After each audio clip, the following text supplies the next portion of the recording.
Buen día, les doy la bienvenida al curso sobre manipulación de alimentos.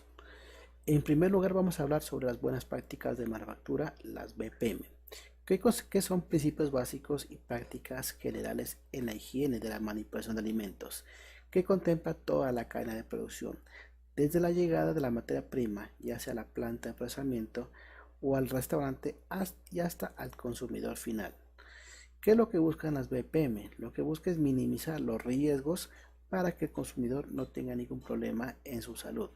Esto es lo que contempla en el decreto 3075 de 1997. El objetivo de las buenas prácticas de manufactura es uno solo, que es garantizar la inocuidad de los alimentos. ¿Esto qué significa? Que el alimento que el consumidor lo coma no le vaya a causar daño a su salud. Vamos a hablar acerca de la clasificación de los alimentos. En primer lugar, la clasificación se realiza por la conservación de los productos. Tenemos alimentos perecederos, que son aquellos alimentos que duran máximo 24 horas. ¿Por qué duran tan poquito? Porque tienen alto contenido de agua y de nutrientes, haciéndonos susceptibles para el ataque de las bacterias. Tenemos alimentos como las carnes rojas, el pescado, el pollo y los lácteos. También tenemos alimentos semi perecederos, los cuales la cantidad de agua ya es más baja, por lo cual su vida útil ya es entre una semana y algunos meses. Tenemos, por ejemplo, alimentos como los confites, las galletas, el pan, las manzanas, entre otros. Y tenemos alimentos no perecederos, los cuales ya la cantidad de agua ya es mínima, por lo cual ya su vida útil ya supera el año. Tenemos alimentos como por ejemplo el azúcar, las harinas, el frijol, el latado, entre otros.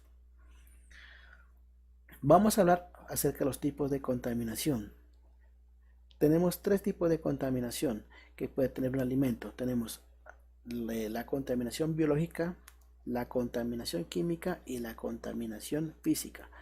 La contaminación biológica procede de seres vivos, ya sean microscópicos, como por ejemplo la salmonela, la listeria y la E. coli, y tenemos los macroscópicos, que son por ejemplo las moscas, las arañas, hormigas, entre otros.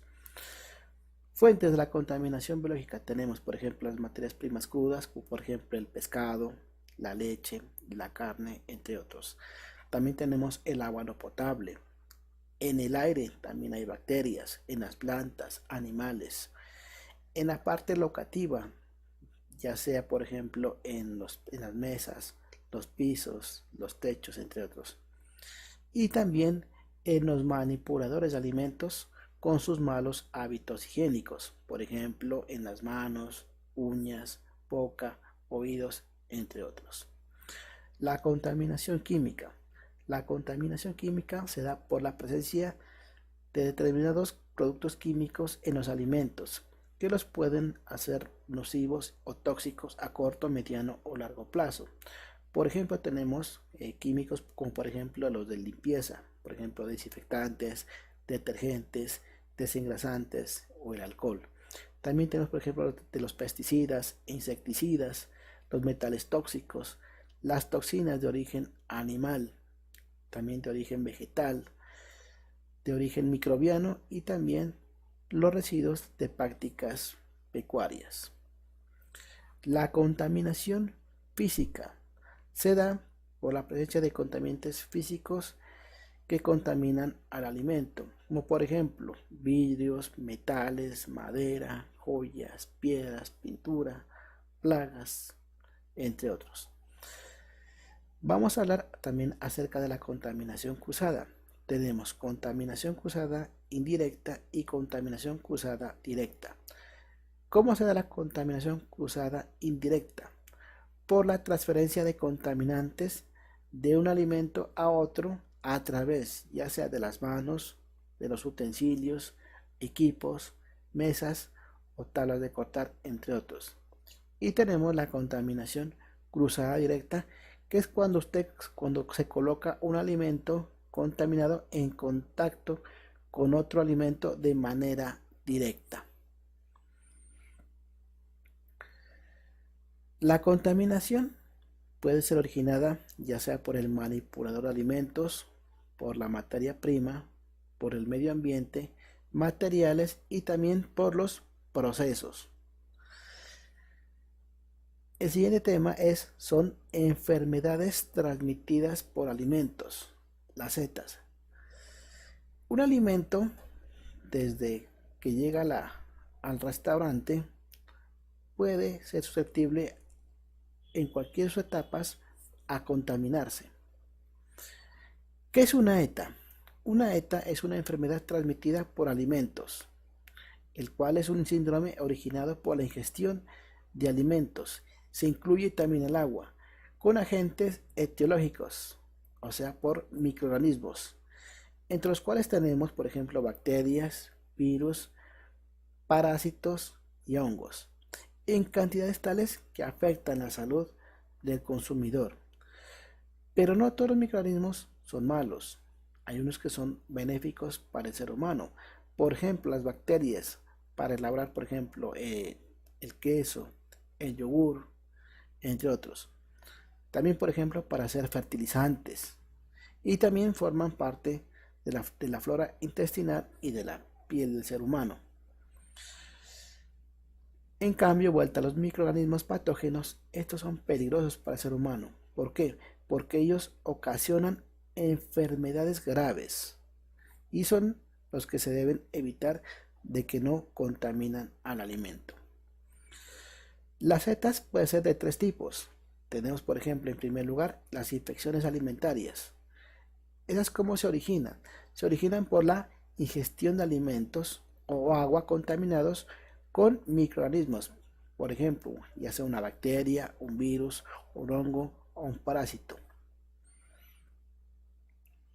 Por ejemplo, tenemos la salmonelosis, la hepatitis viral tipo A. También tenemos la intoxicación alimentaria. ¿Esta cómo se origina? Se origina por la ingestión de un alimento o agua contaminados más la toxina, que es producida por un microorganismo. Por ejemplo, tenemos la intoxicación por estafilococos, por hongos, y esta es más letal. ¿Por qué? Porque la toxina entra al torrente sanguíneo y empieza a hacer daño al organismo del ser humano. Y tenemos la toxinfección alimentaria. Aquí en esta es la ingestión de un alimento contaminado más la toxina y el microorganismo. Ella también es letal porque por un lado ataca la toxina y por otro lado ataca el microorganismo al ser humano. Los síntomas comunes de una infección o una intoxicación alimentaria: tenemos el vómito, la diarrea, las náuseas, los dolores abdominales, la fiebre, el dolor de cabeza, escalofríos, dolor de los músculos y también tenemos el mareo. ¿Cómo se produce o qué ocurre después de que una persona ha ingerido un alimento contaminado? El alimento entra por la boca, luego pasa al estómago y por último las bacterias se depositan en los intestinos. Ahí empiezan las bacterias a multiplicarse y después empiezan a hacer daño al torrente sanguíneo. Entre los agentes productores de ETAs tenemos en primer lugar pues las bacterias, que son el grupo de microorganismos más grandes que tiene el grupo de ETAs. Hay miles de especies.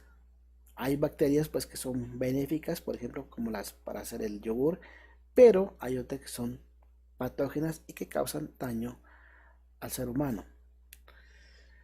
Algunas bacterias producen toxinas. ¿Estas toxinas qué características tienen?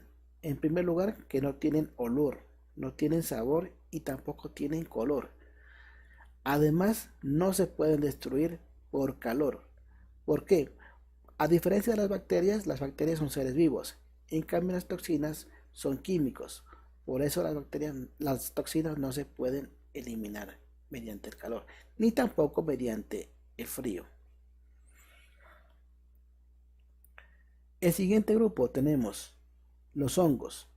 Son más grandes que las bacterias. Generalmente se las puede ver. Algunos hongos o mohos también producen toxinas.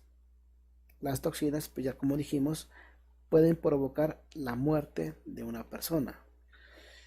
Los mohos, ¿cómo se reproducen? Se reproducen mediante esporas. Las esporas se pueden dispersar fácilmente por el aire y ser transportadas por los insectos y animales. Hay algunos hongos o mohos que también son benéficos para el ser humano, por ejemplo, los que se usan para hacer antibióticos. Aquí tenemos, por ejemplo, un ejemplo de, en primer lugar, de pan. Las manchitas como cafeces son hongos. Y a la parte derecha tenemos los quesos. Un alimento cuando es atacado por hongos es mejor desecharlo. ¿Por qué? Porque no sabemos si es un hongo benéfico o es un hongo maligno. Si ya dijimos, hay hongos que producen toxinas. Entonces, para evitar eso es mejor desechar el